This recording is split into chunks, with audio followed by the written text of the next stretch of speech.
Good morning. Excited to have you all here today. First of all, I'll start with some announcements, a little bit of housekeeping for us, just for the first 10 minutes or so. First of all, welcome to everyone in person here, everyone online that we have going. Part of our planning of this, based on how we receive our funding from the Board of Education, we started planning this about 18 months ago. It's kind of towards the end of COVID. We were playing it safe. We didn't know where our crazy world was going at the time. I keep looking back at Austin because he's in charge of all this. So if it all goes to crap, it's Austin's fault. So we thought we'd do a hybrid with us, try to do our best we can. For all the people virtual, we're going to do our best. There's always technology issues. Stick with us. I think we have it down pretty good. Our theme for this year is Technology Rocks, because of course technology rocks, right? So a couple band shirts out there. Thanks for wearing those. We've had fun the last 18 months planning this with that Technology Rocks. There's been a ton of lyrics that have been dropped, band names dropped. Yesterday, Austin dropped a Sawyer Brown one on me, and I thought, man, I'm ready for this to be over. Sawyer Brown? It was a bad one. Anyway, we have plenty left in this, though, so don't worry about that. First of all, I kind of hijacked this introduction from Robert Woodbury so I could introduce Christian. I'll explain that here in just a little bit. Sorry, Robert. Robert's a legend. Most of you know Robert. Oh, he's back here. Robert, he's a legend. And look at that hair. Man, if I had the hair of Robert, Austin, and is Eric Ingar here today? Yeah, there he is. Oh, man, I'd have it made. So I hijacked this a little bit from Robert. You get second best with me. I guess I'm your Sammy Hagar to David Lee Roth, Adam Lambert to your Freddie Mercury. Who else do we got? Old Man Axl Rose to your Brian Johnson. Robert Plant to, let's face it, nobody's better than Robert Plant. I guess I'm your Greta Van Fleet to your Led Zeppelin, the best ever, right? Anyway, I'll move on. Sorry, I'm just entertaining myself at this point. Is that okay? I'm stealing time from Christian. Let's see. So a little bit of history about this project that we run, the Utah Assistive Technology Teams. This has been in existence for about 34 years. The Board of Education has supported us since 1989. If any of you know Craig Bogard, if you remember him, first of all, you're really, really old. Second of all, him and some other forward-thinking professionals in 1989 started this program. 89, right? Technology to help students that were nonverbal. I mean, I base everything off 1995, right? Anything after Windows 95, that's when technology kind of started for me. 89, they're implementing technology with students that are nonverbal, helping them communicate. I mean, pretty amazing at that point. There's a great video on YouTube of him kind of explaining the program that you could look up, Utah Assistive Technology Teams. Has an old device, you know, he goes over the very first device that they ever set up from a kid, used an old Apple computer, this big, huge old keyboard that the individual could use to communicate. Pretty cool. So we just want to thank the Board of Education for their support over all these years in supporting this program. There's Austin, myself, and Julia, and Diane Ship that kind of support 30 teams across the state that do all the legwork in the classrooms. So passionate about this. We had a training yesterday for all of our team members. There's so much passion in the room, just helping students get past any barriers based on learning disabilities, nonverbal, anything that is on an IEP or 504. They just help implement that technology. We have a couple star students that we are highlighting. They couldn't show up today, but they're the real heroes, right? The star students. There's a projector out in the hallway playing these. I don't think we've uploaded to our YouTube channel, right? Not yet. We'll get those on there for people virtually and any of those that want to see them. Harley Weist, Jamie Stewart, Max Young, Erica Dang are our rock stars this year. And at our previous conferences, we've had star students also. So you can catch those on our YouTube page. The Wi-Fi in this room, you'd have to log into CapNet, which will then take you to a browser where you have to accept the settings. You're not going to do anything sketchy on the government Wi-Fi. We have buttons. I think each of you probably got a button already. Facilitators in each session will have more buttons if you're a button collector. We have some books from Christian. There's a couple over here on the table. I'm not sure how we're going to distribute those. I would guess we have maybe 25 to 30 over there. But also in the Eventbrite message that went out, an email, there's a link to a digital copy and a audio copy. See, Christian's forward thinking too, right? Every format. So let's see. I don't know. Oh, let me introduce our leadership council really quick. We mentioned Robert. Do you want to stand up, Robert? He's our chairperson for leadership council. So that's why he was going to do this, but I stepped in. We have Austin over here in our central office. Julia's in the back there. I don't know where other people are. Jody Lynn over here. Stacy. What others am I missing? Shayna, Chris Ann. Yeah, over here. Let's see. Is that it? Shayna, yeah. Okay. Just want to introduce all these people really quick. All right, that's enough. So the reason I hijacked this a little bit is Christian and I have a couple things in common. First of all, we first met in high school in the 80s, right? So really good. We both struggle with just differing types of learning disabilities. So we have that in common. Both of us actually went on to get master's degrees. So we have that in common. Hey, Christian, you know how you know there's no teachers, guidance counselors, or administrators here in high school? Nobody fell off their chair. You and I got a master's degree? Oh, man. The odds on that happening, somebody would have been rich. So anyway, so I have a little bit of history with Christian. But in introducing him, let me pull up his bio really quick. And this is where I really started sweating. Because I'm not great at reading things aloud. So Mark over here, he said, I'll send you his bio. That's when I started sweating. He said, it's not that long. I said, all right. I won't have to resort to my old antics of just yelling out swear words so they kick you out of the classroom before you have to read out loud. That's one, right? Yeah, that's a good one. All right. Christian Moore is an internationally renowned speaker. See, I'm already having problems. Licensed clinical social worker and advocate for youth. He's the author of Resilience Breakthrough, 27 Tools for Turning Adversity into Action. He was a commencement speaker in the School of Education at Johns Hopkins University and spoke at a White House convening with the Reach Higher initiative. Christian found his passion in social work. He created the WhyTry Program, which has been implemented in over 25,000 organizations. Christian has flown over 6 million miles and reached over 3 million kids. He lives in the Rocky Mountains with his wife, 2 sons, and their dog Bandit. So we'll welcome Christian.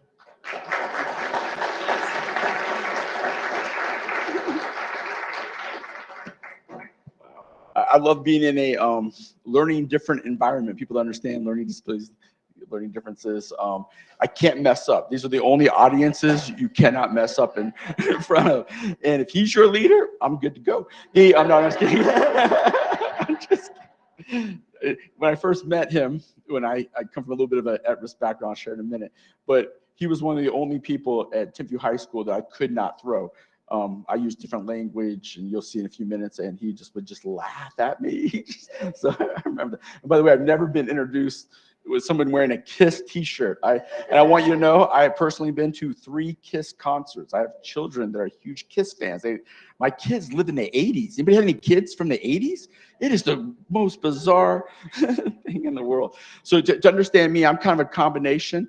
between Jack White. Anybody know Jack White fans here? Would be my Jack White and Jimi Hendrix. Right? Does that make sense? That would be a combination, and some Janis Joplin in there. All right, so no, all right. I'm reaching. That is the weirdest intro I've ever done, Mark. And by the way, if you didn't get that QR code, definitely grab that QR code when you get a chance. Who here is familiar with WhyTry? Anybody familiar with WhyTry? A few of you here. Who's heard me speak before? Anybody hear me? I speak a lot. Who is that? That's why you're like, oh man, no. All right, how many this is your very first time hearing me speak? I've spoken a lot. Okay, just it kind of decides what I want to focus on. I've spoken quite a bit here in Utah. This is my home state. I've had the opportunity at 6 million miles. I've gone over 7 million miles across the planet. I want to share this with you just up front. I've personally seen the work you guys do in assistive technology in thousands of schools.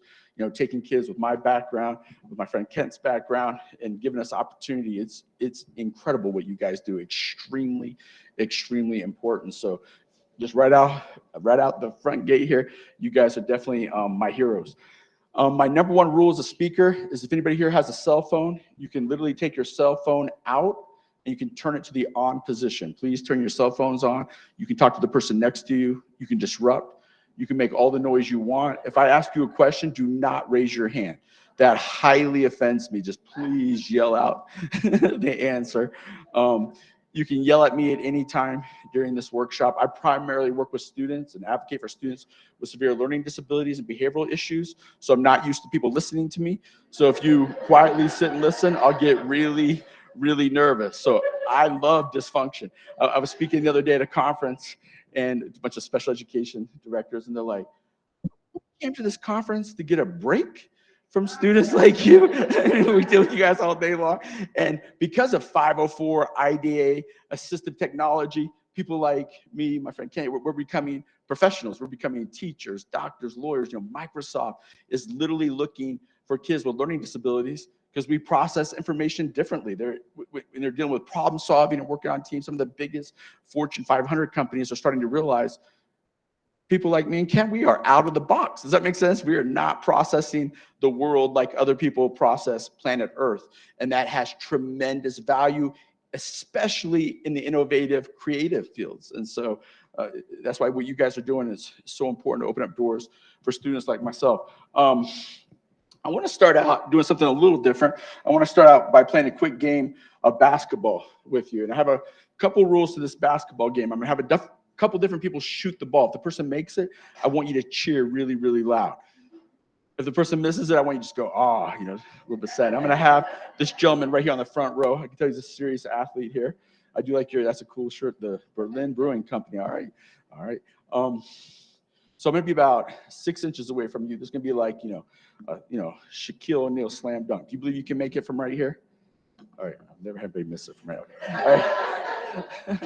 Who here believes he can make it from 6 inches away? Man, not one hand went up behind you. I don't know. Okay, no. They all believe. All right, let's see what you got here. Yeah, just boom. There you go, boom. All right, good job. All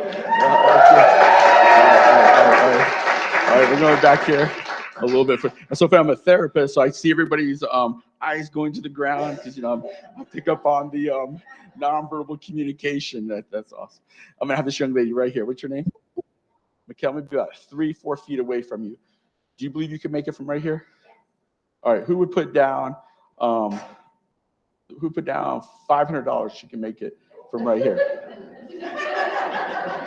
No, I've never had anybody miss it really from right here. All right. No, seriously, how many of you believe she can make it from right here? All right. So pretty much every hand's up behind you. They all believe you can make it. All right. Let's see what you got here. Oh, she leaned up there.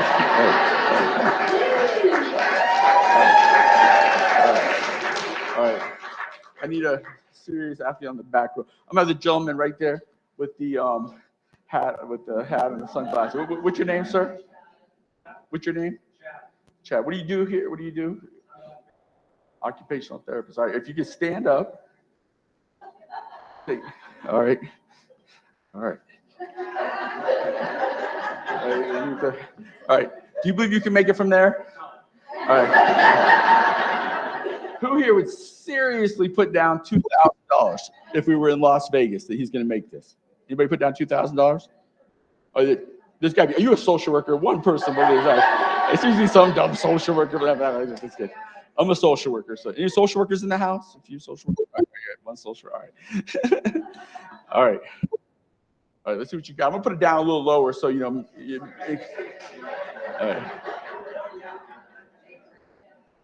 Woo. Wow. Awesome. All right, my metaphor here, this hoop here represents three things in life. It represents opportunity in life, freedom, and self-respect. My friend up here is up here on the front row. He represents a student that's a straight A student. His parents have put money away for him to go to college. He's on the school basketball team. He plays an instrument at school. When his peers get in trouble, he'll have some fun, but he'll never do anything to hurt himself, hurt other people. He's known as young as third grade. He could put that ball in the hoop. You know, when I asked y'all how many of y'all thought he could put the ball in the hoop, pretty much everybody believed. He has a strong support system at home, at school, in his neighborhood. In general, he's pretty motivated. Now, my buddy back there, he's back there on at-risk row. He's the kid that's coming to school with no paper, no pencil, no notebook. Anybody work with that population? I'm just saying those words. I all of a sudden hear this laughter, this subtle laughter. I guess a few of you work with that population. He's maybe dealing with learning differences, behavioral issues, maybe some gang-related issues, some substance abuse problems. When his peers get in trouble, he's often the one heading it up. When I asked you how many of you thought he was going to put the ball in the hoop, how many people believed? Yeah, not a lot of people believe. Because again, he burns through relationships like relationships are going out of style. He's that child that gives you that nervous feeling in your gut. So anybody know what I'm talking about? You're like, whoa, this is not fun. They're coming at me. I'm actually here as an advocate, and I am being attacked by the people I have dedicated my life to helping. So what I'm going to do here in the next 50 minutes or so, I'm going to show you step by step how to get my buddy off the back row and put him up here on the front row with him. Anybody interested in seeing that? Anybody believe that's possible to get that kid off that back row and put him up here? I've had the most unbelievable experience. Again, I've been able to go 7 million miles across the planet, literally seeing hundreds of thousands of kids go from the back row to the front row. I believe one of the biggest social justice issues of our time is millions of kids are getting access to evidence-based resilience, and millions of kids are not. Does that have anybody else worked up besides me? I'm not, yeah, whatever. Some kids get these skills and they learn how to thrive. Other kids don't. We should be fired up about that. And by the way, I think assistive technology can be a powerful tool to equalize that playing field and to deliver some of the stuff I'm going to be talking about. We're actually working on a couple of projects to use more technology, more assistive technology to communicate some of the stuff. You know, this current generation spending what? 8 to 12 hours a day engaged with what? Media screen. 8 to 12. Now, they're also one of the most literate populations. I go to schools like, we got to get rid of all this screen time. I'm like, are you kidding me? Do you know how many words they're looking at? They look at incredible number of more words than someone like me growing up in the 80s. Does that make sense? These kids are staring at letters all day long. They're reading constantly. The most literate population in human history. They also have the ability to construct all kinds of stuff because they can access the entire world basically on their phone. Now, there's some social consequences of that. My son was dating a girl for like 2 months. I said, well, you got to call her. We're going to go to dinner. And he's like, I don't have her phone number. I'm like, what? You don't have her phone number? She's been your girlfriend for 2 months. And, you know, because the Snapchat, they communicate other ways through technology. But anyways, the world has changed a little bit. We used to have to ask, me and Kent used to have to ask girls for phone numbers, and then we'd have, you know, on a piece of paper, will you be my girlfriend? Put an X in the box. Anybody? All right, so a few people over 50 years old. All right, that's good. That's good. We actually had to communicate with people. Anyways, so I want to take you a little bit on my own journey of resilience. I wrote this book, The Resilience Breakthrough. Just found out over 100,000 copies in print, so kind of excited about that. And those that didn't get one, there's one up there. But so people always ask me, you know, you wrote a book on resilience. And by the way, never write a book on resilience. The universe will give you a death sentence of problems. Does that make sense? You will have the universe. Okay, you're resilient. Let's see how this works for you. So I always do not touch the topic of resilience. But anyways, so people always say to me, what's the number one thing a person has to have to be resilient? If resilience is the ability to what? Bounce back. What's the most important thing to bounce back? You have to have something to bounce back from. So the key ingredient, the number one thing, is suffering. I promise you, the last speech I ever give, I'm going to say that, drop the mic, and run out the room. Because I'll never say anything more profound. I mean, I'm being funny, but I'm actually being very serious. The key ingredient, the number one thing, hands down, the most important thing to be resilient is suffering, trauma, difficulties. That makes sense? Opposition. That is the key ingredient. There's a guy from Rose Park. I studied his life quite a bit. He's a oh my gosh, my friend Tony Finau from Rose Park. I'm a huge fan of his on Why in That Moment. But his story, growing up here in Rose Park. Anybody know the story of this guy? Grew up here in Rose Park. He was one of the top golfers on the PGA Tour, and literally put a mattress in his garage and spent like 6 hours a day hitting a ball just down from here into this mattress in his garage, and took that suffering, took the opposition. His dad worked for Delta Airlines as a baggage handler, grew up extremely poor, tremendous challenges, and now he's one of the most successful. Right here, right down the street is his house. But he took that suffering and said, I'm going to be a greater human. Mom died when he was young, and he just channeled all this opposition and said, I'm going to be a greater human being. So I think, man, so why was he able to do that? Why was me and Kent from this high school we went to, where we were in special ed or struggling academically? I think you might have been a better student than me. I don't know. We were probably both at the bottom. Yeah. Yeah, Mike Lee was there with us. I better move on. Actually, I just ran into him at the mall. We had a good exchange. Sorry. Well, this speech is over. I just broke every rule of public speaking. You might got to bring him up, man. He's great human being. Well, hold on. I was just in Flint, Michigan. I do a lot of work in Flint, Michigan, and just the people. Oh man! So I was advocating for him to understand that he withheld all of this money to help him. Anyways, never talk politics in speech. So it was nice seeing you one time. This is probably the worst state to. Anyways, here we go. I love speaking in Utah. All right. So again, the number one thing you have to have to bounce back is you have to have some type of difficulty, some type of suffering. So I want to start off with a little quick clip here of the human condition.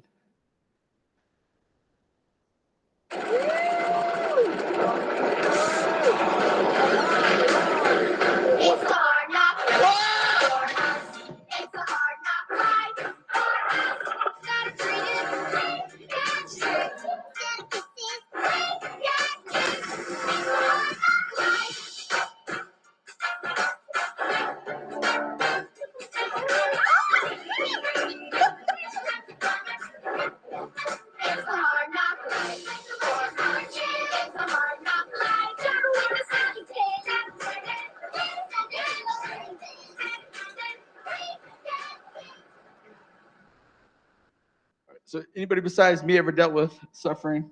So I've been on this earth for about 53 years. There's never been a time in my life I haven't had some type of difficulty, some type of opposition, some type of suffering. It's interesting. My dad was a GS-16 code breaker at NSA. He's autistic, but one of the top mathematical geniuses in the world. And he was always happy. He had 12 kids, had 5 brothers, 6 sisters. And my dad had a smile on his face all the time. He picked up every hitchhiker he saw, and just, he's autistic, just a little bit in his own planet. But one day I asked him, I said, Dad, you've had, he had his oldest son get killed and all kinds of, my two older brothers, police officers. I mean, this man saw everything. But he was, even at my brother's funeral, he was literally had a big smile on his face. And she's autistic, so the police department, thousands of police officers are walking through, they're trying to process my dad.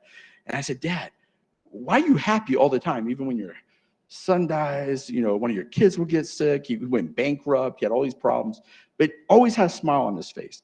I said, why are you happy all the time? He goes, well, I've been on this earth for like 70 years. There's never been a time in my life I haven't had pain, internal pain or opposition, or one of you kids going through a difficult time. So I just choose happiness. It's just a choice.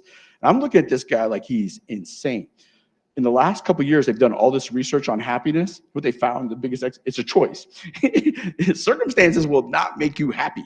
Does that make sense? Because it doesn't matter if you have money, don't have money, all these different things. Health. If you have your health and you choose to be happy. So I was like, man, here's my dad, this autistic guy. And I laughed at him. Here I'm this LCSW, clinical social worker, and I'm laughing at his answer. Now there's mass data. Does that make sense? Supporting, his answer there that hit me hard. But anyways, so for me, I wrote this book on resilience. About 2 years later, my house flooded. Did like $50,000 worth of damage. I tore my knee ligament last year. Was diagnosed with type 2 diabetes and severely burnt my hand on in a grease fire on a grill. That's a whole nother workshop. And and I'm like, I had a pretty difficult childhood and got to go, 7 million miles around the planet, had a, pretty blessed life. And then, coming out of COVID, like all heck, broke loose. And I started thinking to myself, all right, how can I use that suffering? Is it possible to use that suffering as a resource? And so that kind of became my kind of life's work, my focus here. So to tell you a little bit about my own journey, my own life story, I want to play a quick clip. I spent years verbally telling my life story. And then one day my therapist was like, hey, Christian, how many times have you lived your trauma over and over and over again? They're like, you may want to put that in a video clip.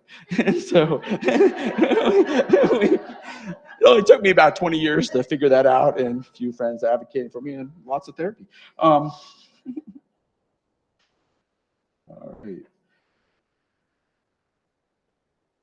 I grew up in between Baltimore and DC in a family of 12 kids, 5 brothers, 6 sisters.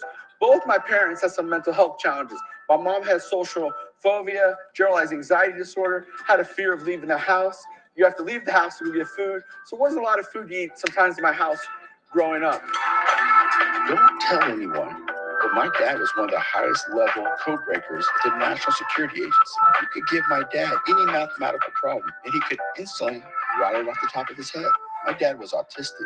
He was a genius, but he had very little common sense or social skills.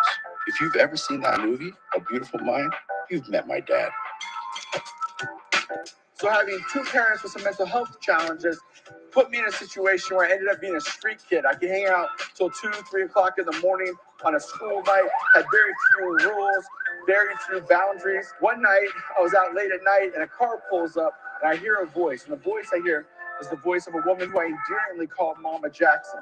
It was one of my best friend's moms who sees me out there, late at night.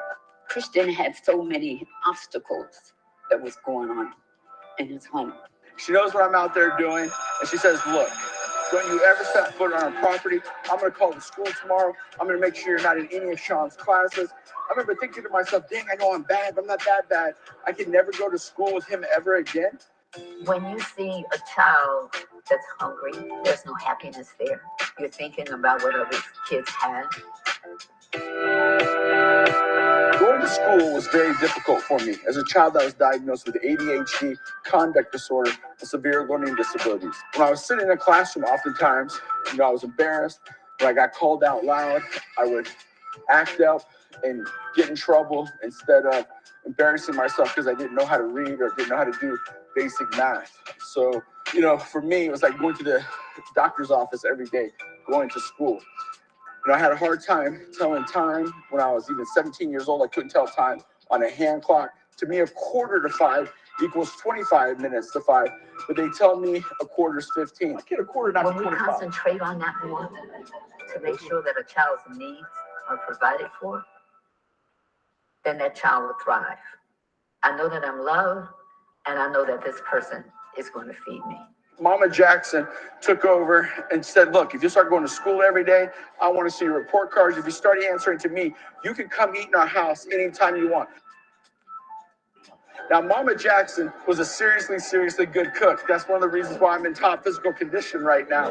But anyways, I was very blessed to have Mama Jackson come into my life. It was kind of an informal foster care situation.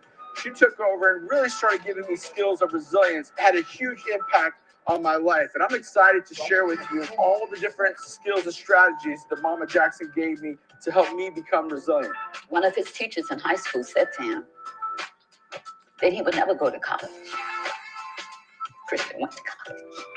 Growing up in between DC and Baltimore, I saw many social problems in my community, in my neighborhood. You know, I saw poverty, I saw hopelessness at times. I even saw some violence. But I remember walking to school one morning and literally seeing one of my best friends evicted from his house. His furniture was all throughout his front yard. I could see the heartbreak in his eyes, his parents' eyes. And I knew in that moment, I wanted to be a social worker. And I knew I could not become a social worker unless I went to college. You know, but I was told college was probably not going to be an option for me with a 6th grade math level, a 7th grade reading and writing level. You know, statistically, I had a better chance of playing the NBA and becoming LeBron James. His experience was at the other side of the track. Life was different. Life was unique. And the kids like that, they have to survive. I struggled getting through college math. You know, college math is a requirement to make it through school. I remember that feeling in my stomach when I knew I couldn't graduate.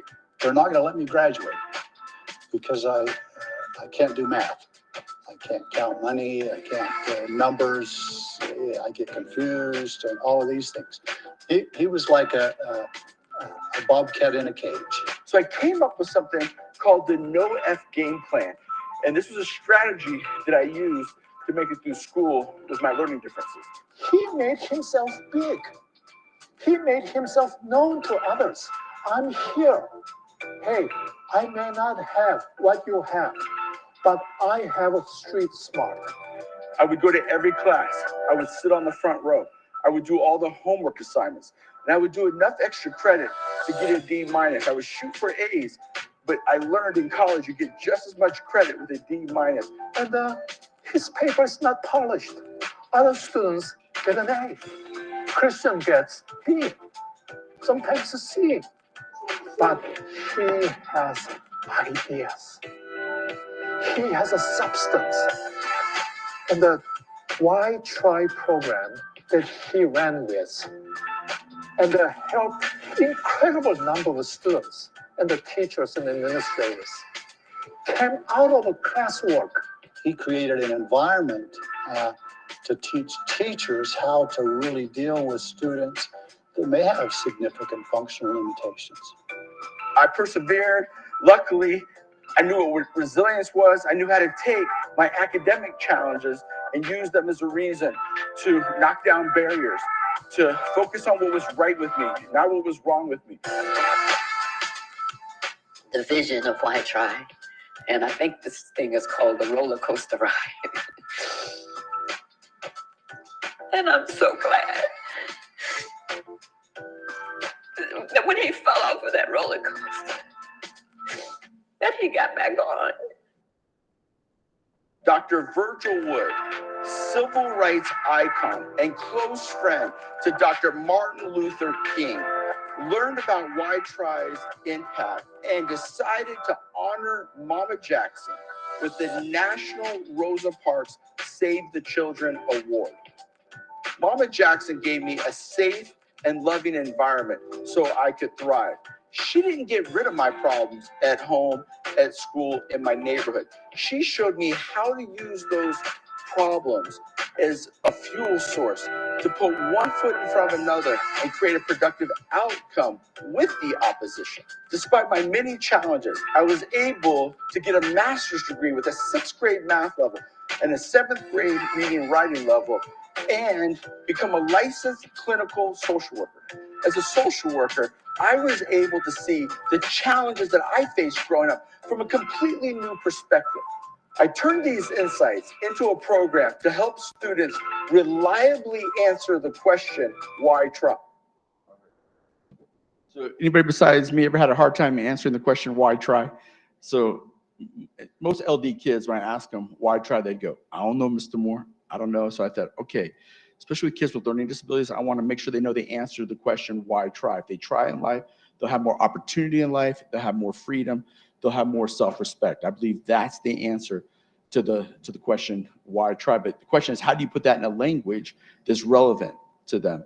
So that professor you saw in there, Dr. Mike Seipel, comes to me and says, look, Christian, how did you make it this far in school with your background, with your learning disabilities? How I ended up in Utah, my 9th grade year, I spray painted my name. In my 8th grade year, I spray painted my name on a water tower behind my school. My street name was Mighty Moore.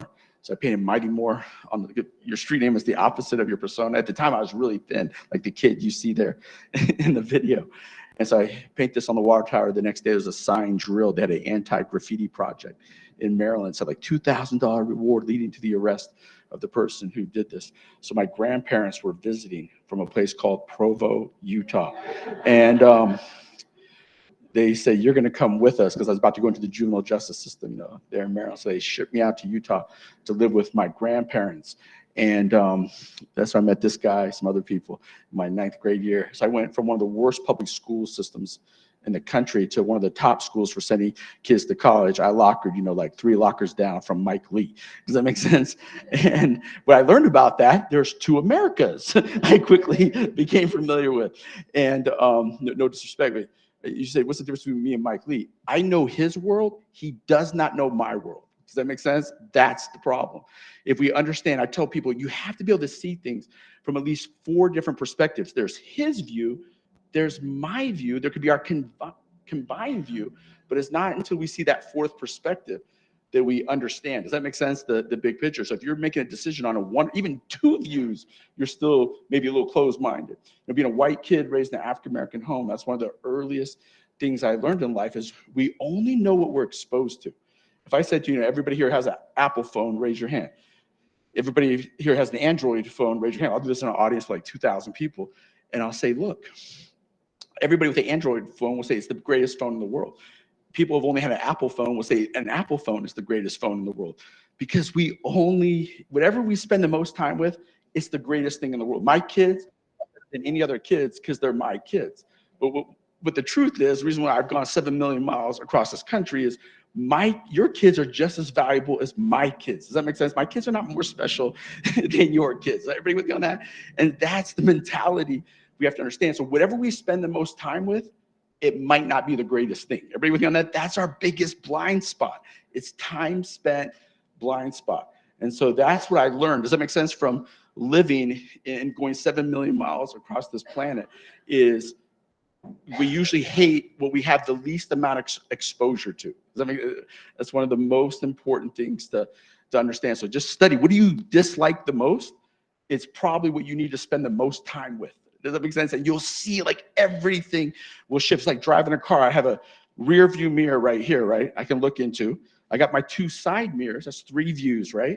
But it's not until I turn around and see the blind spot, that 4th perspective. Does that make sense? That I see the big picture. So any subject matter, anything I'm doing, I want to make sure I see things from 4 different perspectives. That's the number one thing I learned being a white kid, raised in an African-American home. And so that right there is the most powerful thing. If someone said to me, "What's the most powerful thing you've ever learned on planet Earth?" It's that. Sense. Make sure I have his view, I understand, my view, our combined view, because it's just to go, hey, we're going to agree to disagree. There's no breakthrough.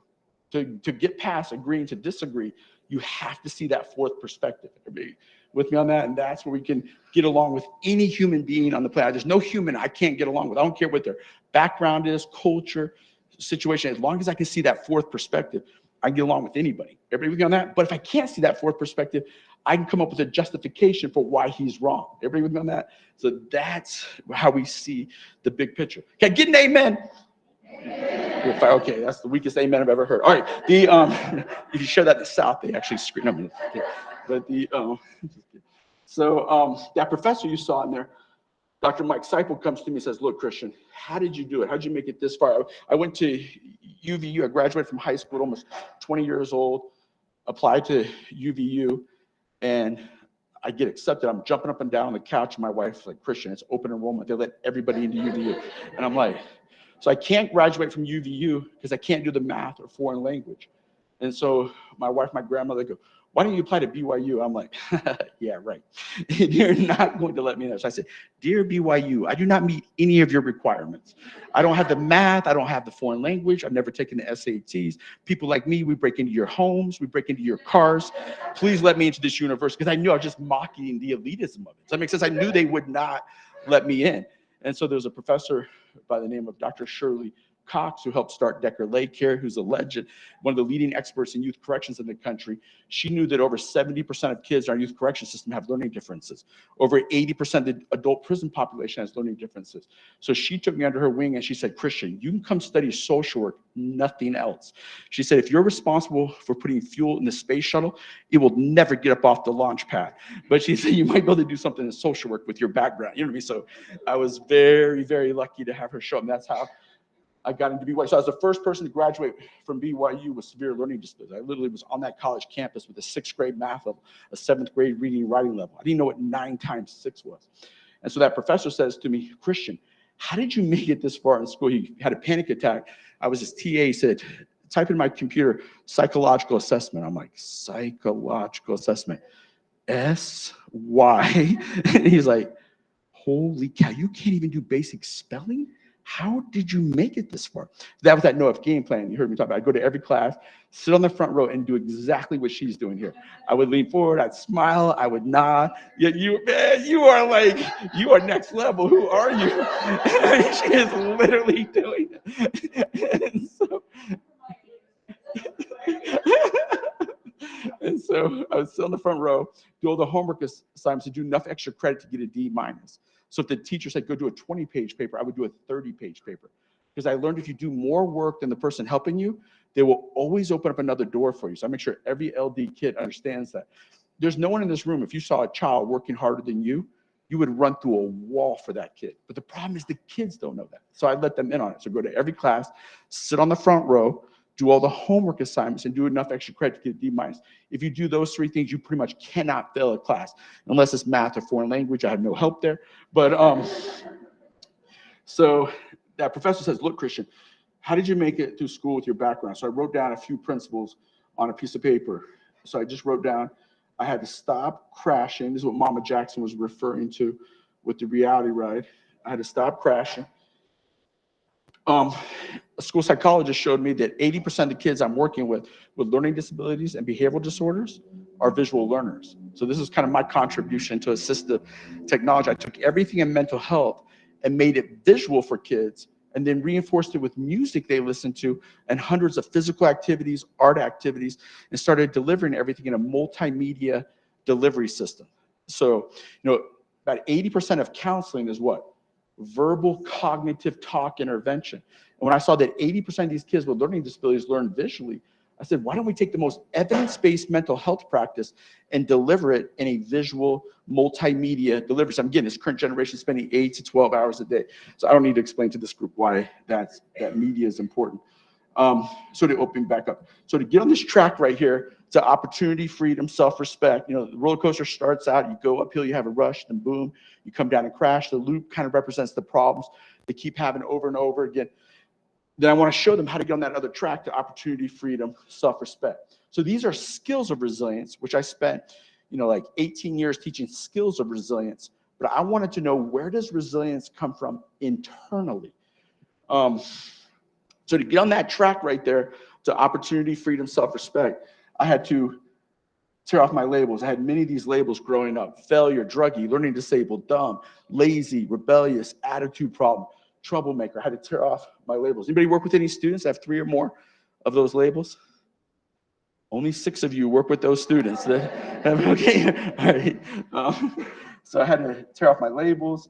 I had to learn how to control my defense mechanisms. When I was in school, the teacher would say, Christian, turn to page 130 and read out loud. I didn't know how to read, so I say F you to the teacher, punch the kid next to me, because I'd much rather be sent to the principal's office for acting out behavior. You saw the kid in the video doing that. A little side note, by the way, the kid in that video, while we were filming, kind of my life story there, he's on the set for 2 days, with this African-American woman. We're filming this in Provo there.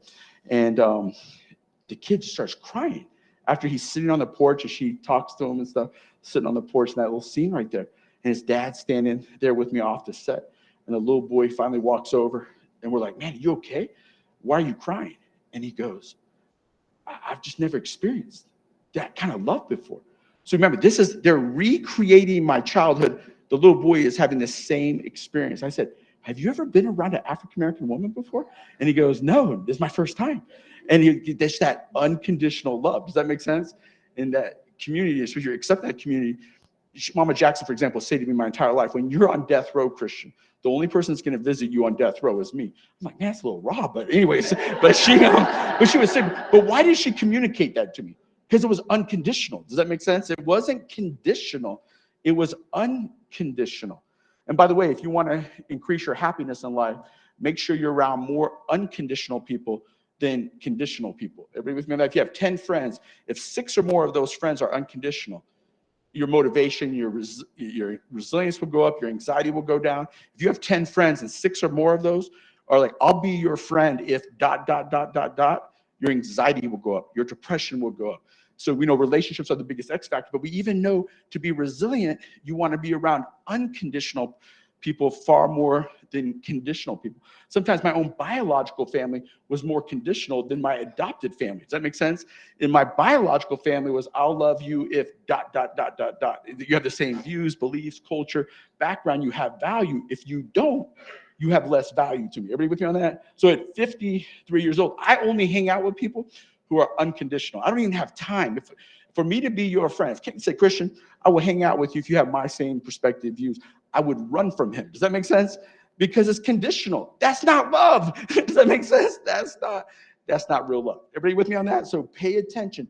Do you have more conditional or unconditional people in your lives? Because if they're unconditional, again, anxiety will go down. 70% of people are reporting anxiety at least once a day. When they wake up, almost 60% of people are reporting when they first wake up in the morning, they're experiencing what? Dread. This is across the world. This is after COVID. We're seeing, in Utah, to see a therapist right now, it's 6 months out to get in. I have several friends that are therapists. It's 6 months out. And it's because of anxiety. Anybody see anxiety with these kids? With your students, it's social anxiety. They're worried about their shoes, their clothes, who just texted me, didn't text me. It's as high as it's ever been. And then teachers, of course, are reporting very high anxiety for a million reasons. I apologize. We're aware. We're screaming about it. We're fighting for y'all. We understand. And so thank you for staying in education. We're seeing far too many people leaving education. Stay in the fight. We need y'all big time. Anyways, and by the way, I know I jump on different topics. Someone said to me, listening to you speak, Christian, is like going down the road and you go into cul-de-sacs. Then you come back out to the main road and then you go into a cul-de-sac. I'm aware, I'm a therapist, just no self-control. And by the way, if I think linear, I wouldn't even be up here talking. Does that make sense? But don't worry, all your other speakers will be linear. You'll be all right. What's that? What do? What do you do?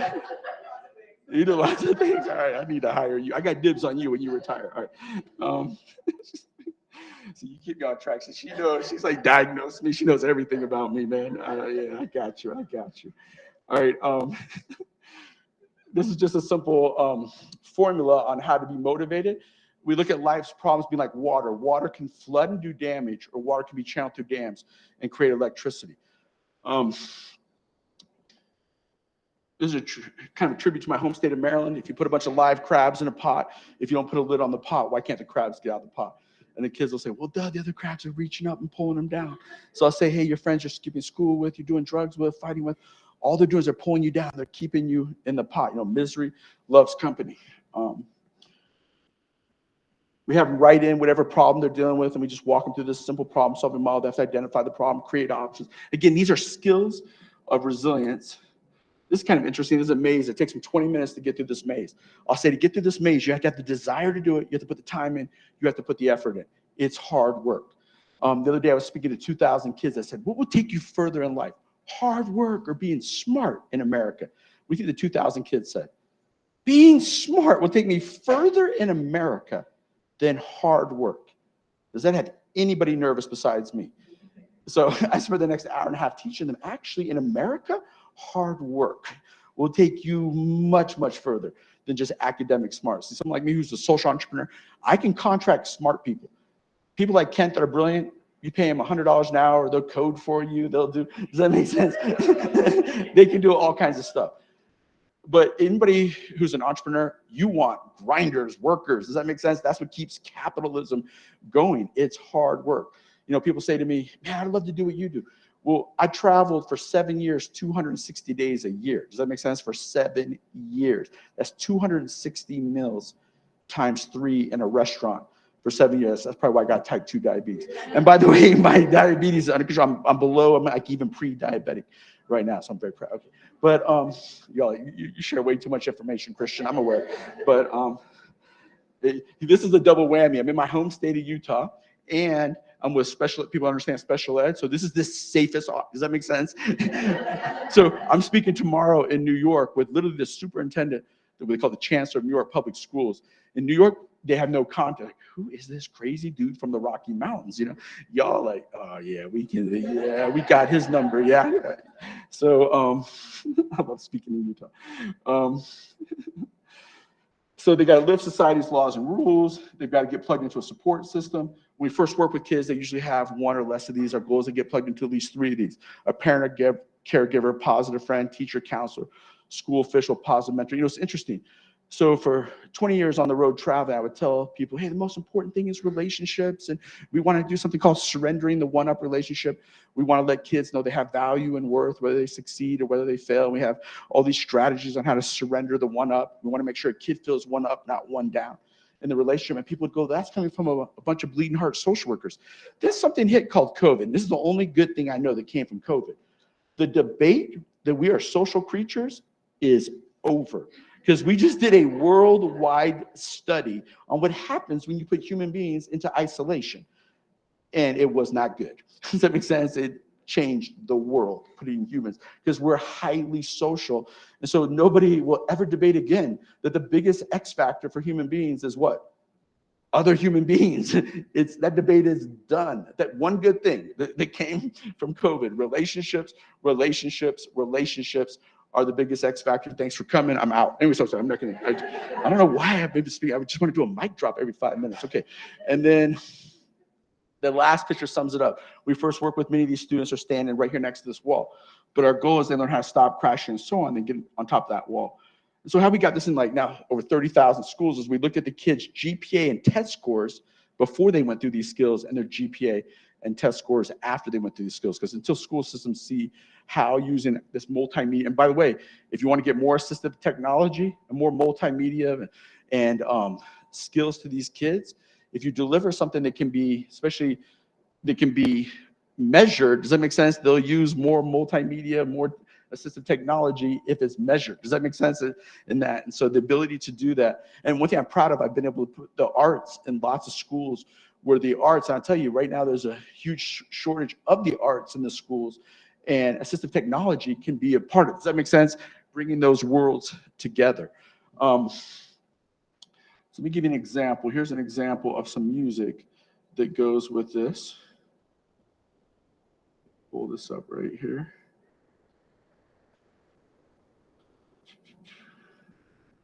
So now if anybody here likes this music, that's not good. That means the students won't like it. We did something radical in WhyTry. We said we're going to make sure the child's motivated by this. So when we use music to reinforce these metaphors, court-ordered kids started coming to counseling an hour early because they wanted to hear the next song with the next metaphor. That's when we knew we had something relevant. So in WhyTry, we have 3 R's. The first R is the relationship I was just talking about, the ability to surrender the one-up relationship. You know, I wanted to know, why does a kid behave in Mr. Edwards' class and act up in Mrs. Jones' class? And it really comes down to this ability to surrender the one-up. And that just lets your child know, again, you have value and worth whether you succeed or whether you fail. When I was doing some work in a classroom, I used to polka dot the door frame, candy stripe it. So when kids came into the classroom, I would say to them, hey, you just came into a magic classroom. When you come into this classroom, we're only going to focus on what's right with you, not what's wrong with you. So if you do this, kids will always get worse because they're going to test you. They're going to be like, no. You have to focus on what's wrong with me because I have severe ADHD, learning disabilities, behavioral issues.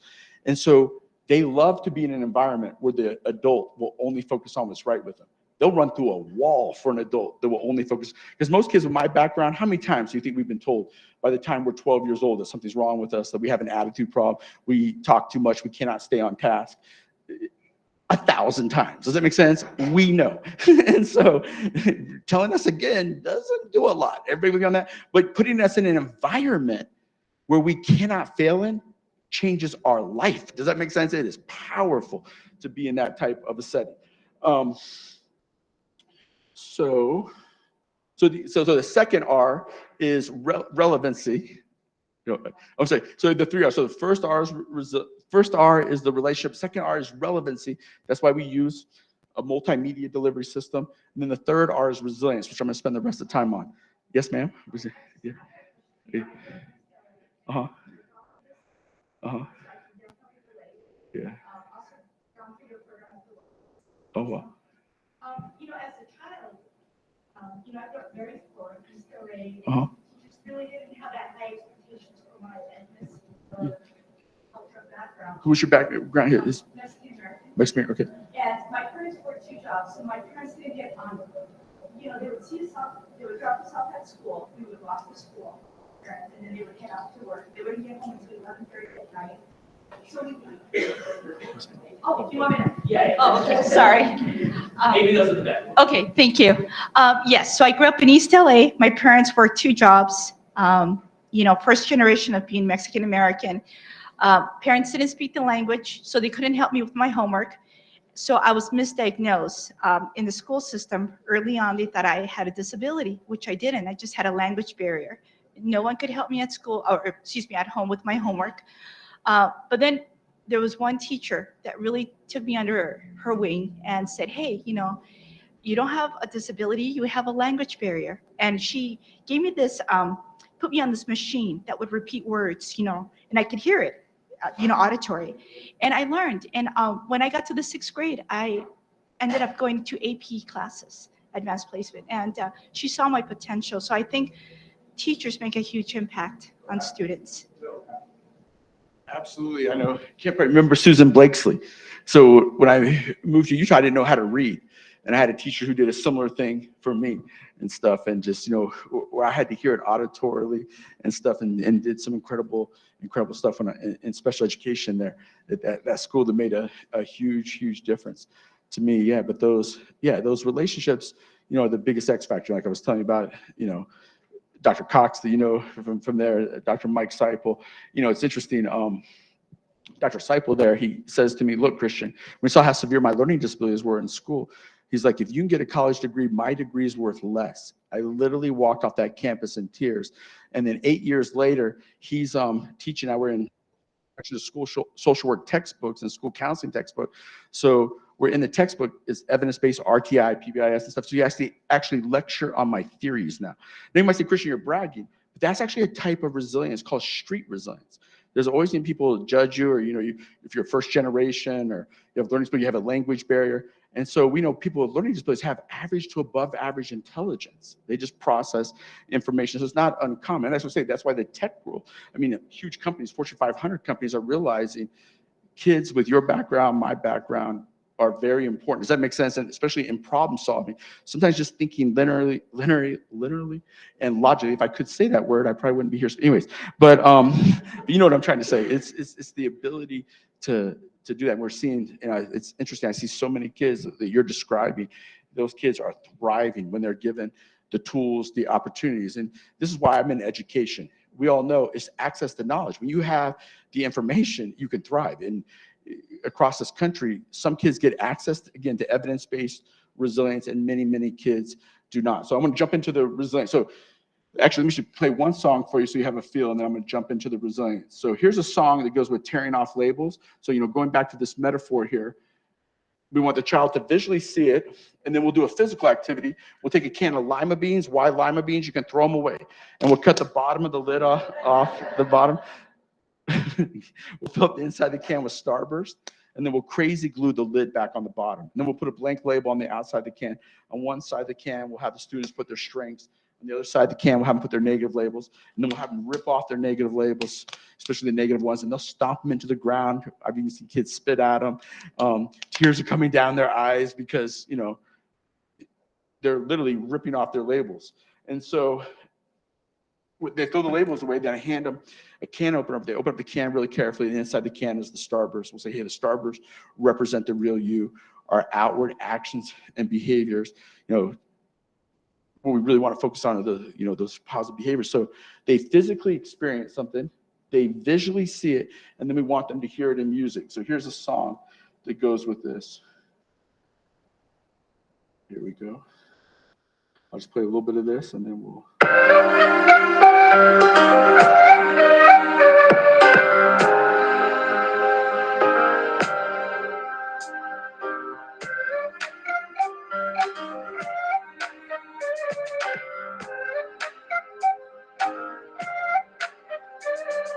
A label can be good or bad, it just depends if it comes from society or real friends. And if you don't like them, you can take them off. And if they've been on too long, you could break them off. Cause all white people ain't racist, and no, all blacks ain't got the same faces. We won't feel compassion if we remain faceless. Gotta deal with the past so we can erase this. And I know we can't help it, but it's the one thing that we really need help with. Selfish, and we don't want to step out the comfort zone. Cause it's not comfort when my pain is what your comfort zone. We shouldn't judge a book by its cover. Arrest, convict, the judge crooks by their color. Cause our hearts all work the same. Ashamed that we all don't hurt the same. You are greater than the words you hear, greater than the things you fear. It's not clear now, but one day you'll be able to break free and tear off the labels. You are greater than the words you hear, greater than the things you fear. It's not clear now, but one day you'll be able to break free and tear off the labels. I remember like it was yesterday. Then I paused for a second. Was it just a day? Now it's only us today. And it's so hard to say goodbye to my guy, and I really know the reason why. I used to want to be just like him, he had it all. The grades, the girls, beautiful pictures on the wall, and a personality that was flawless. Really no choice but to succeed when having all this. 2 parents at home, college scouts on the phone. Even in the midst of crowds, he would feel alone.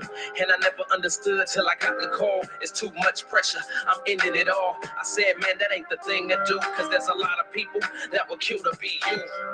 He just said, yeah, I bet, but I haven't even been me yet. You are greater than the words you hear, greater than the things you fear. It's not clear now, but one day you'll be able to break free and tear off the labels. You are greater than the words you hear, greater than the things you fear. It's not clear now, but one day you'll be able to break free and tear off. So you can stop the lyrics anywhere. The teacher would just say, what did the author mean when they said you can break free and tear off the labels? What does that mean to you? What did they say when you're greater than the things you fear? So they visually see it, they hear it in music, they listen to. We have all different genres, style of music. So again, say visually see it, hear it in music, and physically do it. And we know as kids will say, hey, Mr. Moore, I know you care about me. How do you know I care about you? I've never seen anybody try this hard to teach me these skills. It's the effort effect. Programs do not rehabilitate kids. It's a relationship in combination with something relevant, in combination with something that helps them. Is everybody with me on this? Is bringing those worlds together. And so, to be really frank with you, we put about 3 million students through these 10 visual metaphors, and we succeeded with a lot of these kids, and we failed with too many of these kids. And educators would say to me, look, Christian, kids understand your 10 visual metaphors, the music, the physical activities, and we put this in all 50 states, and they're like, this is cool, you know, kids get it. But why is one child motivated to tear off those labels, to stop crashing, to get out of that loop, and another child's not? You know, I saw this in my own family. 2 of my older siblings spent time being in. I was able to become a national advocate. We grew up in the same home, same neighborhood, same background. Why was I able to make it out? I have a sister that's homeless right now in Virginia. What's the X factor? Anybody else besides me ask themselves that question? They did a 20-year longitudinal study in Hawaii called the Kauai Resilience Project. They wanted to know, 2 kids grow up in the same home, same neighborhood, same background. One kid makes it out, the other kid doesn't make it. What's the X factor? And they found that the X factor was the ability for the child to see their problem as their best friend. I remember thinking, how do you see your problem? How do you see your suffering? How do you see the trauma, the pain as your best friend? I don't know about y'all, but when I have suffering, I don't have positive thoughts. You know what I mean? I'm like, how is that supposed to be a resource? And so when I saw that, I thought, man, is there a way to show people how to create a productive outcome with the opposition, with the difficulty? So I was doing work from Baltimore to Chicago, all across this country, and I would meet these kids whose mom's in prison, dad's an alcoholic, their older brother abused them, they're dealing with violence, all kinds of problems. And the kid would have like a full ride scholarship to like John Hopkins. I mean, this kid I was working with in Baltimore, he made my childhood look like Disneyland. And the kid is, and I'm like, wait a minute. When I was traveling all the time, I started reading hundreds of biographies. And I would highlight the minute a person started to change. And I noticed they were always tapping into usually negative emotions. And I spent 8 years in college, $65,000 being trained in something called what? Positive psychology. What we say to ourselves is going to lead to our actions. It's going to lead to our behaviors. So we probably want to say positive things to ourselves. You know, I woke up this morning, I look in the mirror, and I'm like, dang, my hairline's receding more. Literally, it really is. My hairline's receding more. I'm getting shorter. Hey, yours is too. I'm getting shorter. I'm getting fatter. I'm getting goofier. I couldn't even find my neck this morning, all right? So I said, because of that, I'm going to try to give a better speech today. I'm joking, but I'm being serious. Does that make sense? I really am being serious. I don't have a third option. Does that make sense? Whatever opposition, how much money I do or do not have in the bank, or my child being sick, or a car breaking down, or whatever the opposition is that day, it's going to become the greatest thing to happen to me, or it will be the worst. But to know how to convert it into a positive fuel source gives you a huge advantage. So how do we do that? It's one thing to tell a child, hey, I want you to do that. But we got to give them the tools to do that. So that's why I wrote the book, The Resilience Breakthrough. I started studying people with high trauma that were thriving. Most mental health workers like me, we study people who have high trauma who are hurting themselves and others, right? That's why you're going to come into therapy with me. And one day it hit me. I'm like, why don't we pay attention to people who have high trauma and major difficulty, but they're thriving? You know, that population's out there. Now, I'm a part of that population, didn't do it overnight. No one does it overnight. Does that make sense? But I started realizing, you know, Tony Finau, from this, if you don't know who he is, Google his story. He's from right down the street. He's an example of that. Tremendous opposition, tremendous difficulty, and he creates a productive outcome with it. I'm like, so why does this person do that, but this person doesn't do it? And we started realizing this is why education is the most powerful tool in the world. It's access to the knowledge of how to do that. So you do not have to be born with resilience. We're teaching resilience now to hundreds of thousands of children. It is a learned skill. Anybody excited about that? Now, some people can be born with more resilience. I'm sure he has far more resilience than I was born. But does that make sense? But some people, genetics and biology and all these things, I'm sure it plays some role. That battle, you know, nature versus nurture, but it is a learned skill, and that gives me a little bit of hope. So, I'm going to walk you through a formula of resilience. So the first thing you have to be resilient, you have to have suffering. The second thing you have to do is you got to flip the switch. You have to say to yourself, ooh, I don't know what that popped up. When I was a kid, my mom entered me into a baby contest, and I was a little boy with curly hair. And the day of the baby contest, my mom couldn't take me. This just actually accidentally popped up, so I'm gonna tell you the story. But we're headed into a cul-de-sac. All right. And so my mom puts me in this baby contest, but she's too ill to take me. So she has her brother, my uncle, take me. My uncle's kind of a comedian, and probably because of my long curly hair, he puts me in my sister's pink dress. And I won first place as the cutest baby girl in all of Southern California. So my claim to fame. There's a picture of me and Mama Jackson when we were young here. All right. So let me pull this up here. My presentation is going rogue for some reason here. All right, here we go. Pull this up here. So let me pull this gas station. Here we go. Man, that's so weird. That gas station's not popping up. A couple people are working on my computer here. Let me see if I can get it to pull up here. It's so weird. Okay, here we go. Let's see here. God, it's not, I can't get my gas stations. All right, I'll have Mark pull it up here on the slide there on the side. But anyways, so long story short, I'm reading all these biographies. And I remember one of the first biographies that I was reading was Christopher Reeve's biography. Nobody knows the story of Christopher Reeve? You know, opposite of me, tall, dark, handsome, talented, probably could find his neck in the morning. And so Christopher, let me pull it up here. Here's a picture of Christopher. All right. I'm going to get that curl, though. That curl is dope right there on the front of my head. But, you know, everybody knows the story. Christopher gets thrown off the horse. He's paralyzed. He says to his wife, I can't go on, because, man, he's at the top of the woods. This great mountain climber, actor, Renaissance guy, you know, and he gets thrown off the horse. He says to his wife, hey, please help me. I can't keep living. This is too painful. And she negotiates with Christopher and says, look, Christopher, just stay alive for me, for our kids. She's just buying time to keep him alive. And everybody knows the rest of the story. He takes his anger, his hurt, his sadness, and channels it into his rehab and makes a huge difference to the paralysis community. I remember when I was reading that, I started highlighting in the book all of his negative, like, he's just creating productive outcome with his negative emotion. Now remember, I was taught only positive psychology, the only emotions that have value are what? Positive emotions. But when I started studying people who are overcoming trauma, because if you have trauma, you're going to have negative emotions. Anybody besides me have negative emotions? So 15 hands went up. We have 40 to 60,000 different emotions during the day. Some of those emotions are going to be positive. Some of those emotions are going to be negative. By the way, I'm using the language positive, negative emotions. When I teach this on college campuses, the professors always pull me aside and say, Christian, there's just emotions. There's not really such thing as positive, negative emotions. That's a whole debate around it. But everybody, just so you know, there's the human condition is just a series of 40 to 60,000 different emotions during the day. And so now with kids, I want to help them understand there's more positive, more negative emotions and stuff, because that makes sense to kids. But as adults, we need to understand we're just on a human journey of emotions. That makes sense. To be human is to just be in different emotional states all day long. Oprah's a powerful example. Severely emotionally abused, physically abused, sexually abused. She talked about the anger, the rage, and how she used that to create healing in the world and gratitude and human connection. Viktor Frankl, one of my favorite examples. That's Viktor right there in the middle.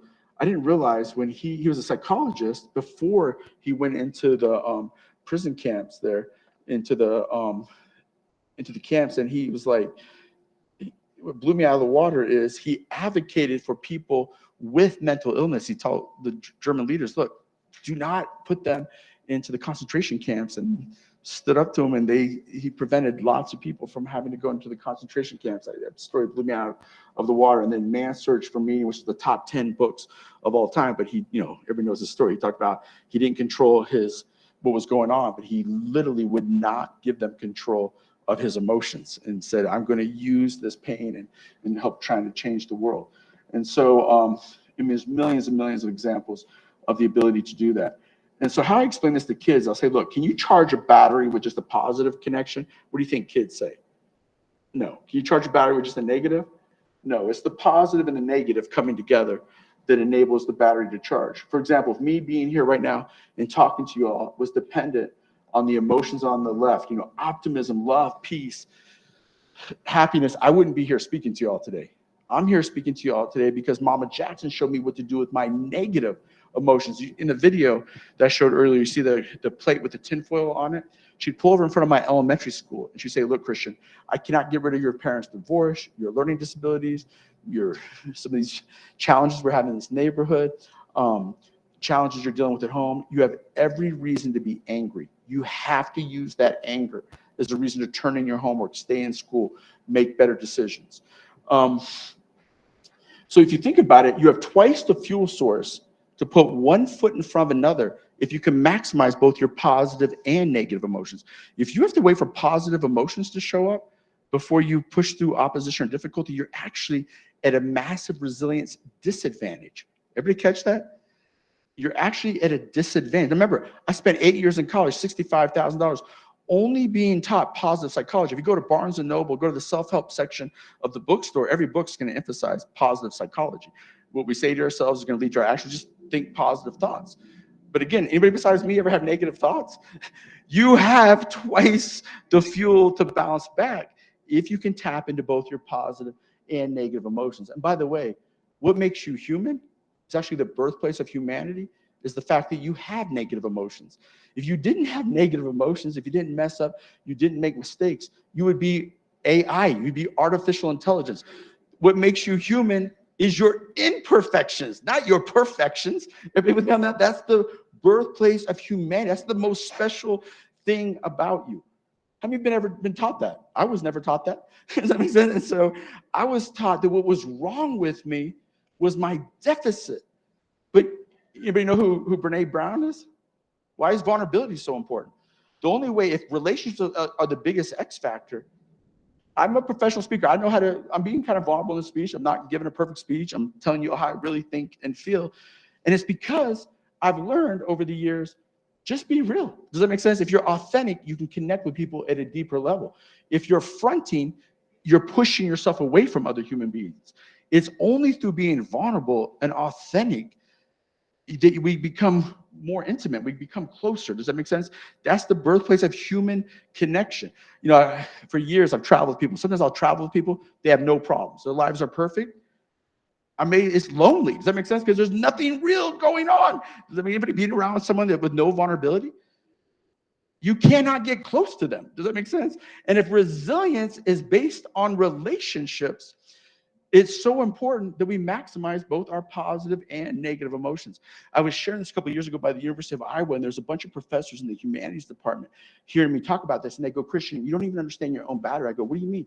They go, do you realize that the greatest films, the greatest music, the greatest art, the greatest comedians are all people just channeling their negative emotions? You know, the play Les Mis is an example of that. Wicked, Picasso. He creates that abstract artwork during the War of Spain. It's worth like $1 billion now. Guernica, with the horses and stuff. That I should know that any art majors here, they probably know that. But the greatest films, the greatest music, the greatest plays is because the human condition. They also said that's the #1 funeral talk, is what people did with their suffering, what they did with their pain. But I was taught my whole life the only thing that had value was just being positive all the time. Does that make sense? But that's not the birthplace of what makes us human. Anybody see a little different paradigm? But that's the birthplace of humanity, is in our mistakes, in our opposition.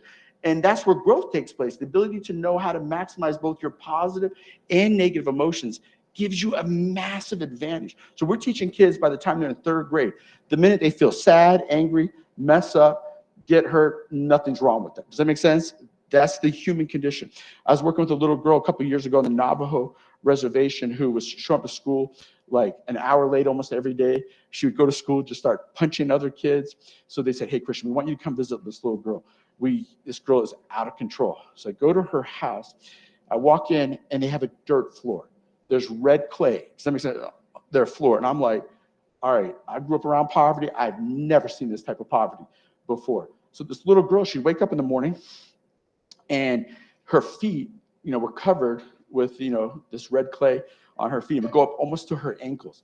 And she was OCD like me, so she wanted to wash her feet before she went to school. And she was angry about the poverty and the challenge she was dealing with. And so she's just fighting everybody in school. And I sat down with her. I did the same thing Mama Jackson did with me. I said, you should be angry, but you have to use that anger as a reason to go to school, turn in your homework, get this education, come back and influence this community, use this pain. Tears are just coming down her eyes because I didn't get rid of her problem. I can't get rid of her problem. Does that make sense? But I can show her how to create a productive outcome with the reality of the poverty, the reality of what she's dealing with. Does that make sense? That's all any of us can do. It's one of the most empowering things in the world. So I wanted her to understand that she can maximize both those positive and negative emotions. And be really frank with you guys, it's easier for us to teach this to children because by the time you're 30 years old, you do not want to see your problem as a resource. Does that make sense? As your best friend. And most of you have been socialized the opposite. The only value you have is when you're more perfect or you're better than another human being. Does that make sense? When we have competition over cooperation, then you're special. Does that make sense? When you one up on another human being, then you're a special human being. You've transcended and dominated another human being, put them down, you're up. Everybody with me on that? It's the opposite. Does that make sense? The more you lift people up and help other people, if all boats rise, you feel better about yourself. Does that make sense? It's one of the most healing things in the world. But the ability to maximize both your positive and negative emotions gives you a massive advantage. You could just see light bulbs coming. These kids are like, oh, there's nothing wrong with me. The fact that I feel anxiety, depression, anger, sadness. No, that's the human condition. Does that make sense? It's as normal as breathing or drinking water. Everybody is living with that, but most of us are fronting like we're not dealing with that. Everybody with me on that? And it's because we've been socialized. The only thing that has value is superiority over, does that make sense? Over another human being. where it's the opposite. Does that make sense? It's the complete opposite is where resilience comes from.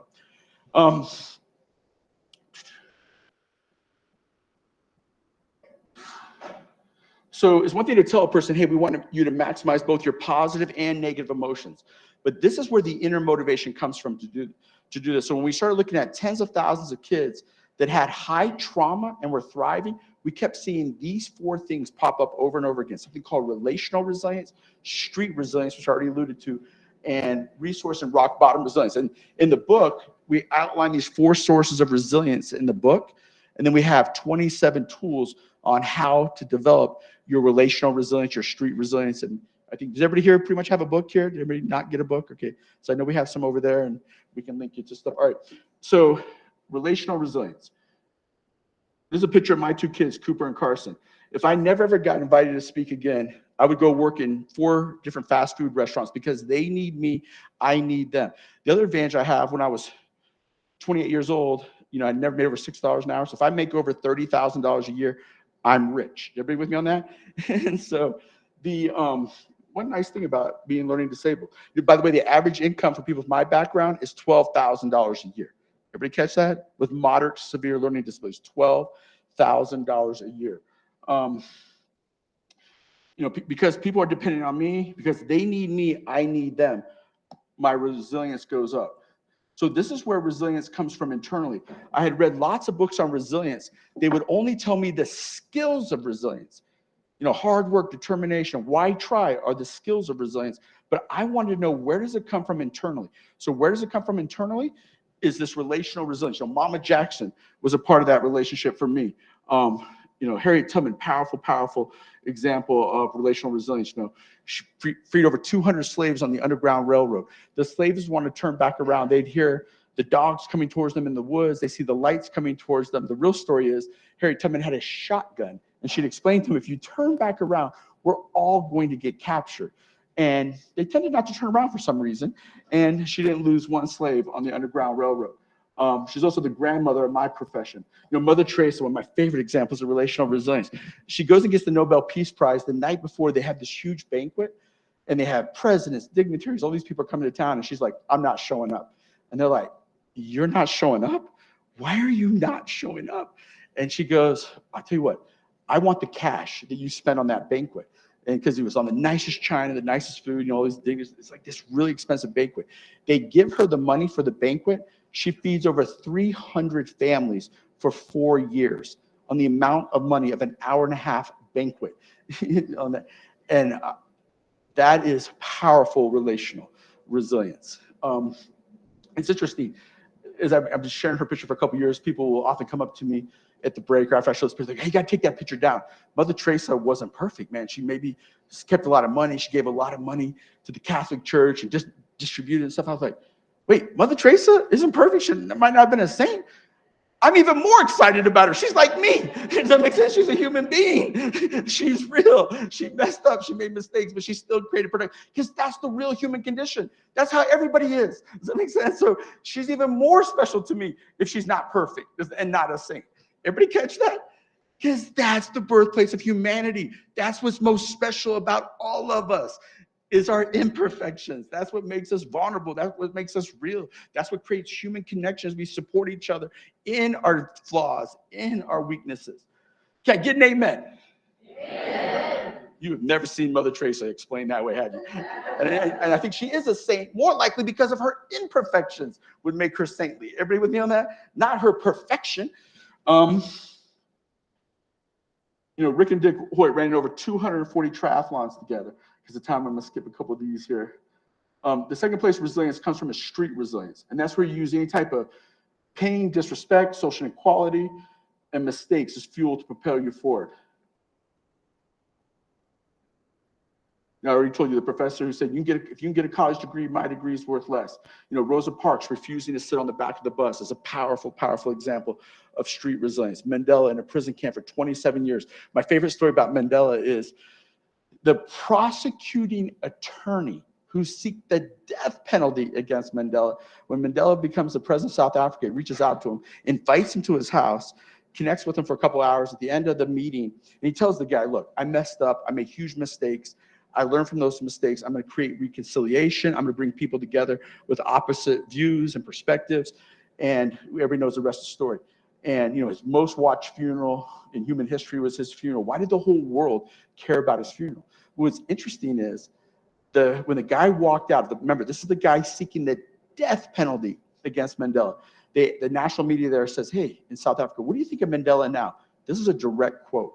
He said, he's the most saintly man I've ever met. That's the power of taking hate, disrespect, judgment, and saying, I'm going to become a greater human being because of this. I'm going to learn from my past mistakes. Mandela definitely was not perfect, but he used his imperfections to create healing. Does that make sense? And that's why his funeral was the most watched funeral in human history. It is what is most special about the human condition. Again, you guys, imagine learning this by 3rd grade, that when you feel sad, angry, hurt, you have anxiety, depression, it's what's most special about you. Does that make sense? That gives you hope. You're going to see suicide go down, depression go down, anxiety go down. Does that make sense? When you know how to create a productive outcome with just being human and with all your flaws. Everybody with me on that? That's what we have to do if we're going to create healing, and especially kids with learning disabilities and behavioral disorders. The kids you're advocating for, I would argue it's even 10 times more important. Does that make sense? Because the world is chewing us up, spitting us out, and eating us for dinner again. Does that make sense? Because of so we have to advocate, let these kids know that, especially kids with learning disabilities, hey, you live in a world that, again, we celebrate the kid that's a straight A student. Does that make sense? The kid that has a full ride scholarship. But the kid with my background, we still can contribute tremendously to society. So I argue, literally, what you guys do is some of the most important work on this planet. You have to keep fighting this fight. Abraham Lincoln running for public office 7 times and failing. Cesar Chavez, what he did for migrant farm workers. Gandhi, these are all examples. Malala, shot by the Taliban. She said, until the man who shot me, until his daughter can receive an education, I'm going to speak out now. Literally, millions of young women around the world are receiving an education because of Malala. And it's a powerful, powerful example. Because of time, Michael Jordan getting cut from the JV basketball team. He did push off on Brian Russell. We're skipping him. Dang, man. He totally pushed off. Yeah. All right, I love Utah. All right, resource resilience. And that's just maximizing the resources available to us. For example, anybody pick up on my resources? I have 2 skills, only 2 skills, trust me. I'm a one-hit wonder. I can talk nonstop, and I draw really good. I took everything in mental health, made it visual, and I talk nonstop. This is the greatest country in the world. When I was a kid, they beat me nonstop for my nonstop speaking. To be really frank, I was beat at home because of it. I just broke my mom's nervous system. So I grew up in a very abusive home. And so it's by my son Carson, just the other day, 12 hours ago, my son Carson's just like me. He talks nonstop. And my wife Wendy's like, Christian, I've got to have a break. This is rough. I'm like, oh my gosh, I'm reliving my childhood. And but Wendy has not beat the crap out of Carson yet, which is very good. But what was I tell you about? Oh my gosh, I just lost my train of thought because I was talking about my trauma. But anyways, all right. Anyways, you got to channel that. Oh, the one here. Oh, so I had 2 skills. Thank you. Oh man, I got to take you on the road. I had 2 skills. I could talk nonstop and I could draw really good. So again, Maryland had corporal punishment. They would beat me for my nonstop speaking. Today, I'm paid to speak nonstop. So the reason I'm telling you that, but assistive technology played a huge role for me. Now, there wasn't a ton of, because I grew up in the 70s, there wasn't a ton of it. But what I didn't realize, and there's a whole new economy starting. We know AI is blowing up. You have all the chat, GPT, all this stuff happening. So check this out. I had no idea how my phone keep reading my phone. But the iPhone, I'm completely computer literate. My wife Wendy read all my books to me in college, typed up my paper. To this day, I don't even know how to type on a computer. And then a guy named Steve Jobs came along and created a visual delivery system with these apps and stuff. And I can thrive in the world. Does that mean in that world? Because now I've been telling people for years, there's a brand new economy that you cannot see. This is like 10 years ago before any of this AI hit. I knew there was a brand new, that's just what happens with technology. I said, there's a brand new economy that for kids with learning disabilities, that will open up doors. Now think about it, a kid with learning disability could write a book in 3 hours now. Does that make sense? That is crazy. That isn't. So there's a whole, the playing field, especially for kids with my background, just got massive. Now, I know there's a lot of work to do, and we're still early on, we're in the baby steps of this. But think about how this world, assistive technology didn't just quadruple, it quadrupled 100 times. There's a long ways to go still, but anybody paying attention to what's going on in this world right now? In the last couple of weeks, this world has completely changed, especially in what you guys are going to be doing in the future, especially to open up doors for me. I'm in the middle of writing another book, and we're mixing right now ChatGPT with this other book. I found out yesterday they just came up with ChatGPT version 4 that puts visual pictures in combination instantaneously with the text. Does that make sense? I mean, which is insane. And you're going to see more and more. And so just like there was a whole new economy that opened up the door for me to make a living, it's happening again. Does that make sense? And then it's going to happen again in another 10 years, and then in another. Everybody with me on that? And so that's why you guys have got to, we need you all so bad to fight this fight. And I know my time is up. I just want to end with this guy right here, Kyle Maynard.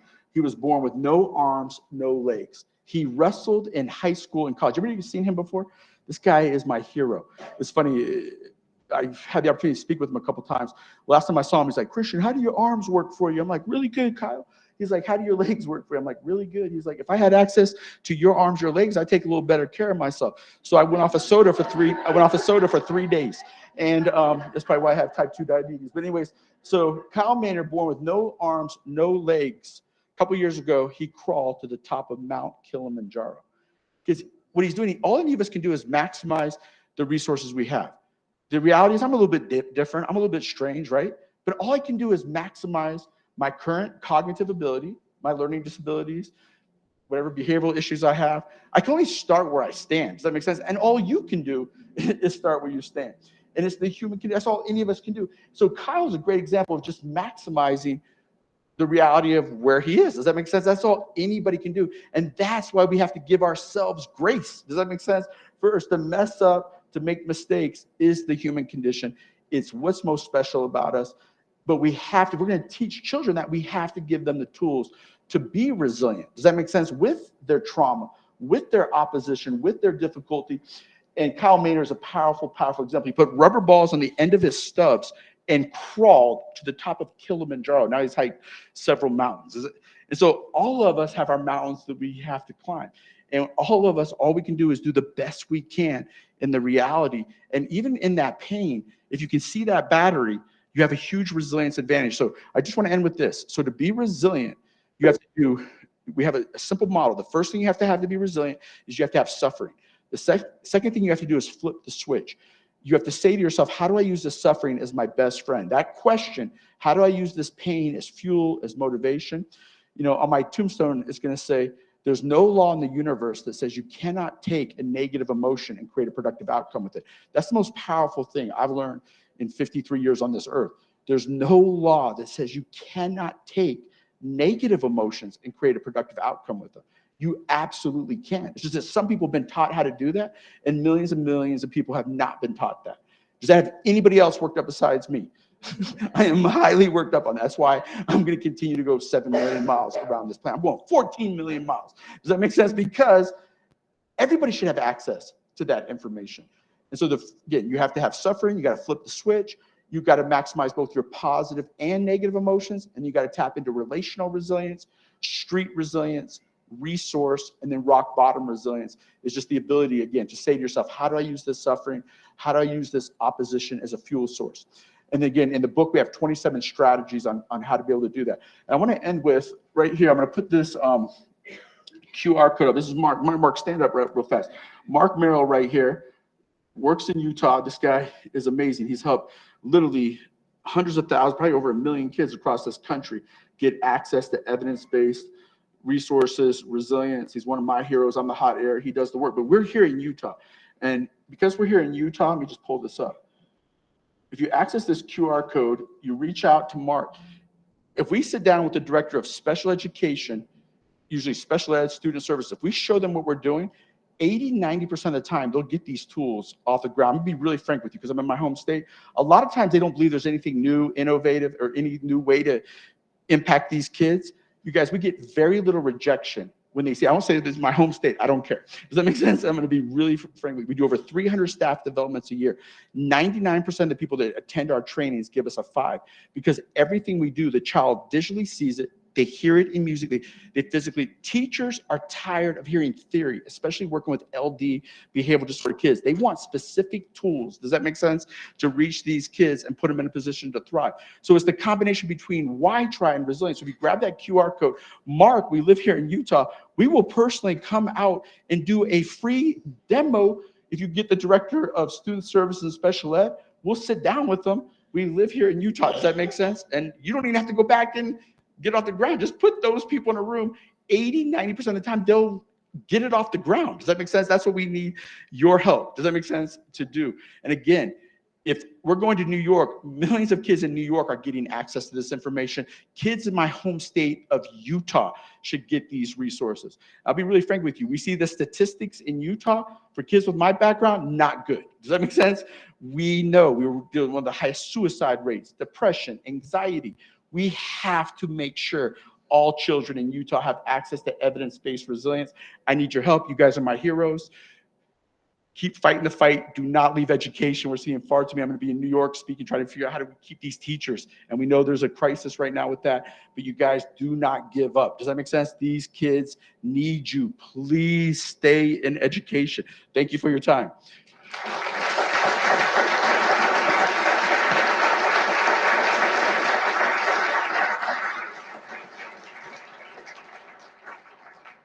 Christian, thank you. Get a little gift for him. AC/DC.